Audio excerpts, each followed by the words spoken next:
brand itu adalah pemaknaan, okay. Branding itu adalah penerapannya kepada konsumen. Orang bilangnya branding itu packaging, terus logo. Padahal branding itu bagaimana kita menyampaikan sesuatu tentang produk kita kepada konsumen. Packagingnya bagus gitu, tapi reviewnya nggak enak gitu. Karena apa? Pelayanannya lama, tempatnya kotor, terus kemudian juga item-itemnya nggak fresh. Nah, itu juga berpengaruh di branding. Saya sukanya di basus ini, saya di basus ini. Pasti kan beradu argumen dulu kan. Kenapa di situ? Iya, bertanya dulu kenapa sukanya di situ. Ya karena ini. Jadi yang ngebelain tuh bukan si produk lagi, tetapi udah orang lain. Bismillahirrahmanirrahim. Assalamualaikum warahmatullahi wabarakatuh. Sahabat SBC dimanapun berada, semoga selalu dalam keadaan baik, bahagia, sehat semua dan berlimpah rezekinya, amin. Oke teman-teman, kali ini kita di studio SBC kedatangan tamu yang luar biasa ya, dimana beliau ini adalah owner dari Asgar Corporation ya, atau Asgar Corps, dan juga beliau di SBC sebagai Ketua Dewan Suro dengan Kang Aldi. Assalamualaikum Kang. Waalaikumsalam warahmatullahi wabarakatuh. Masya Allah, makin ganteng aja. Kang Aldi, apa kabar Kang? Alhamdulillah, gimana ya? Allahu Akbar. Ya, macam-macam kabar kita teman-teman semua ya. Kondisinya lagi nggak baik-baik aja. Oh ya. Jadi ya. Ya gimana ya? Kalau ditanya kabarnya gimana ya? Alhamdulillah. Alhamdulillah. Allahu Akbar. Allahu Akbar. Jadi ada Allahu Akbar ya. Wajib. Masya Allah. Lagi sih Bapak nih Kang? Ya sekarang masih ya ngurus bisnis tetap, terus ya sambil jadi apa ya, orang tua yang ngurusin anaknya mau masuk SMA. Masya Allah. Ngurus anak-anak sama ngurus bisnis juga. Iya. Ada yang lain Kang? Ya. Ya sama inilah ngurus SBC ya. Ya, bantuin teman-teman di SBC juga. Masya Allah. Lebih banyak sekarang bantuin Mas Joko. Oh Mas Joko. Oke Kang, kalau boleh tahu Kang, Asgar Corporation sendiri itu ada apa aja nih Kang di dalamnya kalau di bisnis Kang Aldi itu? Asgar Corporation tuh diawali dari Seblak Asgar dulu ya. Jadi dari dulu dapur Asgar, terus kemudian berubah jadi Seblak Asgar. Terus kemudian sudah belajar bisnis, terus akhirnya mengembangkan bisnis ke beberapa lini, tapi masih di F&B juga. F&B. Ada apa aja itu Kang? Ada dulu tuh ada brojol ya, brownies Jogja Legit. Terus kemudian ada soto Jogja Jalwi gitu ya. Terus kemudian ada beberapa kopi juga. Dan yang terakhir ini ada Cimol Bojot. Wah, ini yang baru ini ya. Iya. Cimol Bojot Asgar. Iya. Di Jogja ya ini, pada di Jogja ya. Iya, Cimol Bojot. Nah, Kang, sebelumnya terima kasih banyak nih Kang sudah meluangkan waktunya bisa mampir sini. Nanti teman-teman kita akan belajar banyak nih sama Kang Aldi ya. Kang, kita kan sering dengar nih terkait branding ya. Kita tahu sendiri Kang Aldi juga jadi salah satu yang berpengaruh yang membangun branding terkait untuk SBC, ya kan, untuk SBC sendiri. Kemudian untuk bisnisnya Kang Aldi juga, masya Allah keren-keren gitu kan ya. Ada Seblak Asgar yang kita sudah teman-teman juga banyak tahu juga. Nah sebenarnya branding sendiri itu apa sih Kang? Gitu. Ya, kalau berbicara masalah branding, kita ambil kata dasarnya dulu ya, dari brand. Brand. Brand itu lebih ke pemaknaan nama sebenarnya. Jadi kayak Mas Luhur ini mau dikenal sebagai apa gitu. Sebagai podcaster atau YouTuber. Itu personal branding ya? Ya, itu personal branding. Tapi kalau misalkan ke produk branding, ya makanan ini tuh mau disebut sama orang tuh apa gitu. Makanan yang pedas kah, makanan yang mengenyangkan atau menyenangkan. Nah itu berbeda-beda gitu. Jadi ada klasifikasinya gitu. Jadi kalau saya sih lebih sekarang kalau hanya pemaknaan nama mudah. Gitu. Tetapi kalau misalkan sudah berbicara sekarang udah ada Google apa ya namanya yang bintang 5 itu ya. Nah itu review itu udah brand ini udah berubah menjadi yang namanya reputasi gitu. Gitu. Brand is your reputation gitu. Bukan hanya sekedar Mas Luhur yang baik di depan kamera, tetapi juga Mas Luhur yang di belakang kamera gimana gitu. Senyumnya luar biasa. Ngangenin Mas Luhur. Bisa aja Kang Aldi. Brojol ngangenin brojol.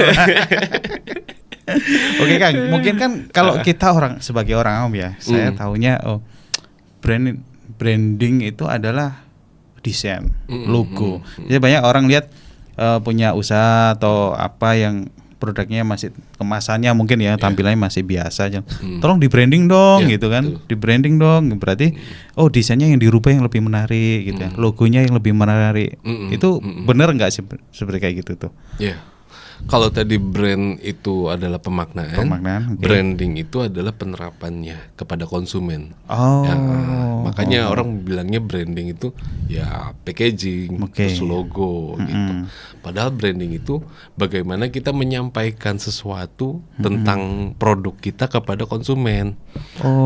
Kalau misalkan kita mau dibilang makanan yang lumer gitu, ya mungkin penyampaian di packagingnya ya harus berbicara foto, terus kemudian berbicara gambar yang benar-benar lumer di mulut itu seperti apa, first bite-nya gimana gitu ya, terus kemudian apa yang membuat dia ini bisa tertarik gitu dengan packagingnya, terus kemudian juga berbicara logo. Kalau misalkan kita berbicara outlet, ya memang itu penting banget gitu. Terus warna khasnya apa gitu ya, nuansanya seperti apa gitu. Itu branding gitu. Jadi kalau misalkan tadi pemaknaan, misalkan SBC gitu, dia dikenal sebagai apa gitu. Pusat pelatihan bisnis terbaik di Indonesia gitu ya. Terus kemudian warnanya seperti apa, terus kemudian nuansanya seperti apa, packagingnya juga seperti apa. Nah itu membuat kita itu jadi lebih gampang mengenali orang gitu. Kalau dilihat dari belakangnya aja udah gemoy-gemoy gini kan udah tahu ini pasti Mas Luhur gitu. Kalau Mas Luhur kurus itu udah bukan Mas Luhur lagi kayaknya. Berarti nanti saya misalnya diet gitu rebranding ya berarti ya. Tapi yang penting sehat Mas, harus sehat dulu. Oke Kang, nah kemudian kan banyak nih mungkin teman-teman UMKM ya yang baru memulai usaha gitu kan. Kenapa sih harus melek ini terkait branding, harus belajar nih gitu kan? Kenapa nih Kang awal mulai? Kan biar teman-teman ngapain ya saya belajar branding, produkku udah oke nih, udah laris banyak sales gitu kan. Nah kenapa masih tetap harus belajar branding gitu? Branding itu membuat usaha itu sustain, berkepanjangan. Karena dia memang long program ya. Jadi dia nggak bisa dibuat untuk dalam waktu jangka pendek, itu nggak bisa gitu. Jadi harus dibangun dulu gitu, misal marketingnya, terus kemudian salesnya, terus kemudian brandnya, bagaimana operasionalnya. Nah itu satu bagian gitu.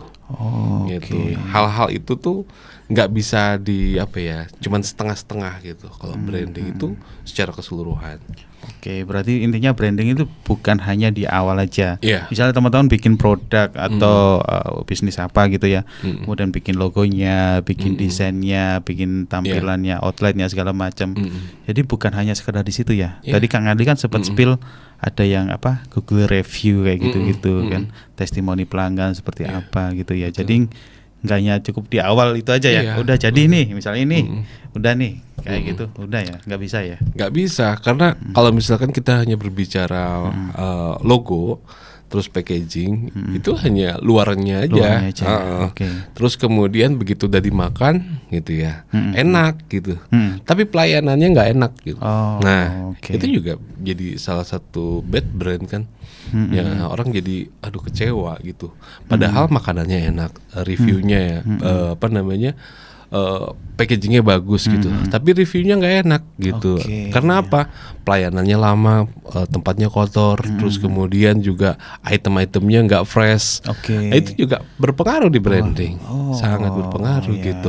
Bagaimana orang itu bisa menunjuk langsung. Kalau makan bakso di mana? Di situ. Nah, itu kan berarti sudah ada transaksi di situ kan. Udah nancep ya di sini, di luar kepala. Kalau bakso ya di sini gitu. Kalau sebelah di sini gitu. Nah, terus kalau misalkan Mas Luhur punya gacoan bakso sendiri gitu, misalkan saya sukanya di bakso sini, saya di bakso sini. Pasti kan beradu argumen dulu kan. Kenapa di situ? Bertanya dulu, kenapa sukanya di situ? Ya karena ini. Jadi yang ngebelain tuh bukan si produk lagi, tetapi udah orang lain. saya sering ini Kang dapat pertanyaan dari teman-teman yang di luar Jogja gitu kan. Nah, mereka taunya saya adalah food vlogger yang sering ngunjungin tempat kuliner di Jogja. Pasti tanya ke saya gitu. Mereka kalau ke Jogja, enaknya makan di mana? Enaknya makan apa? Nah, itu saya mesti jadi banyak pesanan ya. Iya. Harus kemana gitu ya. Nah, itu memang ya benar sih kata Kang Aldi, itu memang mana yang nancep gitu di saya dan dan kita bisa mereferensikan ke orang lain kayak gitu ya. Betul. Nah, mungkin teman-teman masih banyak yang bingung Kang. Misalnya, saya mau membangun brand nih, gitu kan. Bisnis sudah ada. Langkah awalnya gimana? Step by stepnya. Dimulai dari mana nih? Untuk berbicara masalah branding, kita berbicara sales. Sales, terus kemudian sebelum berbicara sales, kita berbicara namanya marketing. Marketing, Nah, marketing ini tugasnya ngapain sih gitu? Marketing ini tugasnya untuk mencari pembeli atau customer, mendatangkan traffic gitu. Mendatangkan traffic. Kalau outlet makanan mungkin hampir 100% semua yang datang makan gitu ya. Ya ada biasanya cuma mobil muter gitu ya. Terus setelah itu apa? Begitu customer udah masuk ke dalam outlet, yang terjadi sales. Terjadi penjualan. Di situ nanti ada promo, terus kemudian ada gift misalkan pembelian sekian beli berapa terus dapat berapa, terus bagaimana pelayanan excellent-nya untuk si kasirnya itu, terus kemudian upsells, itu sales, itu sales semuanya. Tapi kalau sudah berbicara mengenai operasional, nah gitu ya, nah itu udah reputasi. Itu udah ternyata tuan rumahnya baik ya. Terus ternyata ramah ya, adabnya juga bagus, sama temennya juga saling menolong gitu ya. Gitu. Jadi apa yang harus didahulukan pada saat berbicara brand itu adalah bagaimana kalau untuk awal teman-teman UMKM itu sales dulu aja gitu. Begitu sales itu udah jalan, otomatis kita akan karena ada gitu dia kembali lagi. Kalau misalkan memang dari produknya, ya perkuat produknya, terus kemudian percantik packagingnya, gitu. Terus kemudian kalau misalkan dari pelayanannya, perkuat kostumnya, terus kemudian perbaiki senyumnya, gitu. Terus kalau misalkan dia suka lagi dari hal-hal yang lain, ya udah tinggal diperbaiki terus jadi expert di situ, gitu. Jadi nggak usah semuanya ini, tapi dari salah satu aja dulu, namanya juga baru mulai usaha kan.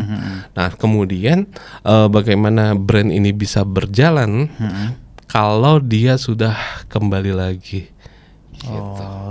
Repeat kembali lagi ya, repeat order atau kembali lagi untuk berbelanja lagi.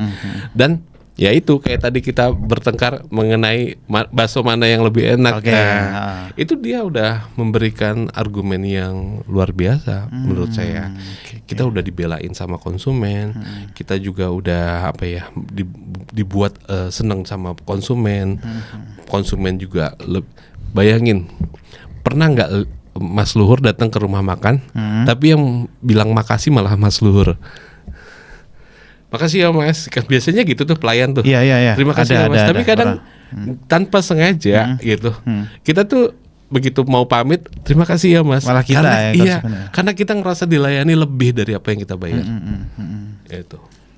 Pernah itu saya sama salah satu teman saya itu Kang, kita datang ke sebuah tempat makan, ya kan. Wah pelayanannya kacau gitu ya, terus sama marah-marah, service excellent dong gitu. Gitu.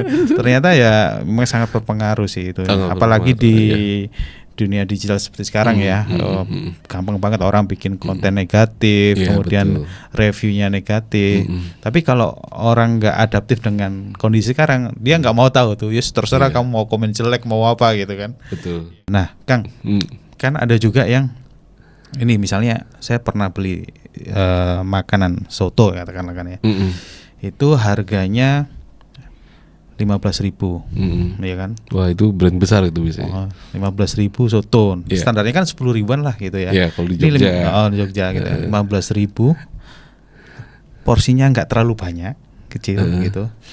tapi ramenya minta ampun dan rasanya biasa sebenarnya. Rasanya biasa. Padahal ada soto yang harganya cuman 10.000, itu rasanya enak banget, pas lah enak banget. Tapi sepi gitu, nggak rame, nggak banyak orang tahu juga. Itu gimana tuh Kang? Kayak gitu tuh. Ini spill dari food blogger ini terpercaya ini berarti ini. Nggak disebutin aja Mas. Jadi memang dia bisa rame. Itu kalau saya lihat itu hanya perception. Jadi dia itu dua-duanya enak, cukupan lah gitu ya untuk rasanya gitu ya. Tapi yang satu ini brandnya lebih maju. Gitu. Yang lebih mahal tadi ya. Iya. Kenapa brandnya bisa lebih maju? Karena bisa mempersepsikan dia lebih enak. Gitu. Jadi sebenarnya makanan enak itu persepsinya itu mana sih yang lebih enak gitu. Jadi nggak semua, belum tentu produk itu bagus. Iya.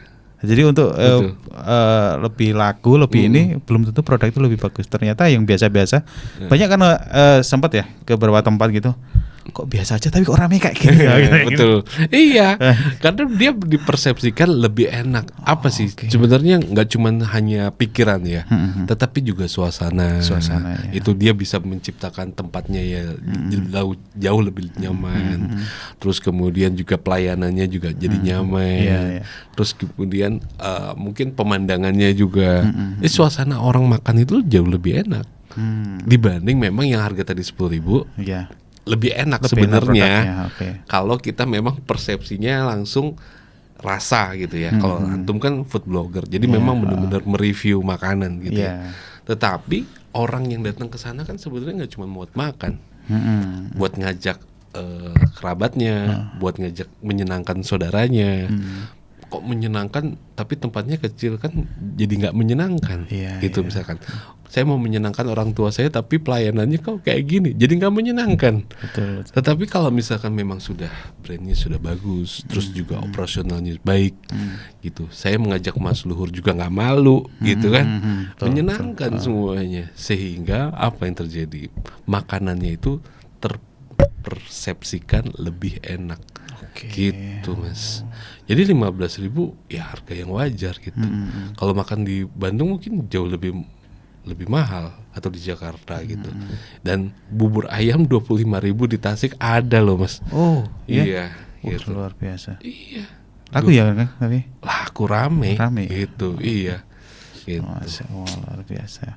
Nah di Gresik Kang, di Gresik itu kan ada banyak kan kota warung kopi lah. Orang karena habitnya pagi ngopi, berangkat kerja ngopi, pulang ngopi.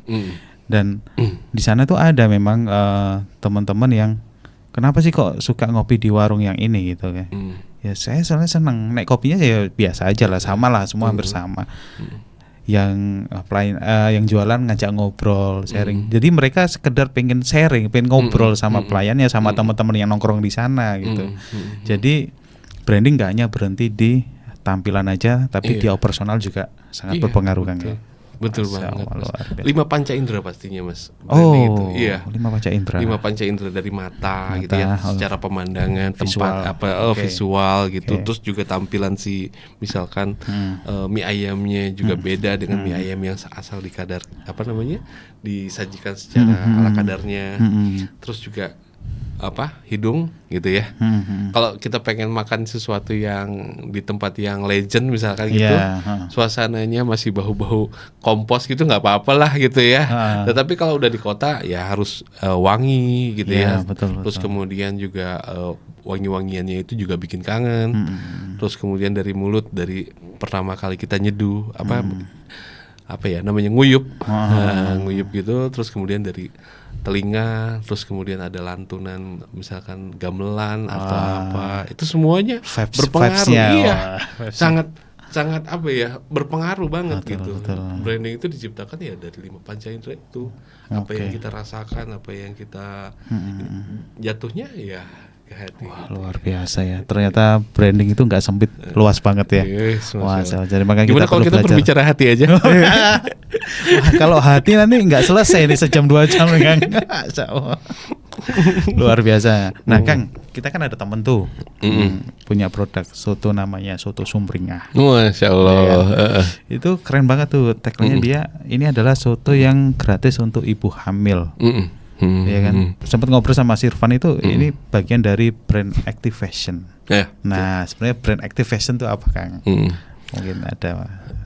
Brand activation itu adalah mengaktifasi apa yang ingin kita sampaikan atau kita sampaikan sama konsumen gitu. Bahwa hamil tuh sumringah loh. Iya. Mempunyai anak menyiapkan sesuatu untuk anak itu benar-benar menyenangkan gitu. Kenapa dia langsung sampai ke sana? Mungkin dia itu hal yang paling indah bersama istrinya itu pada saat dia hamil. Istrinya hamil gitu. Beliau sempat cerita kalau dia sempat ngalami sama istrinya waktu nggak punya uang sama sekali, terus istrinya itu pengen banget makan soto. Nah, itu kan yang terjadi itu adalah ingatan atau memori gitu. Coba kalau misalkan si ownernya itu yang dihamili bukan istrinya, pasti udah kacau gitu. Gak bakal dia kasih apa ini katanya gitu kan promonya.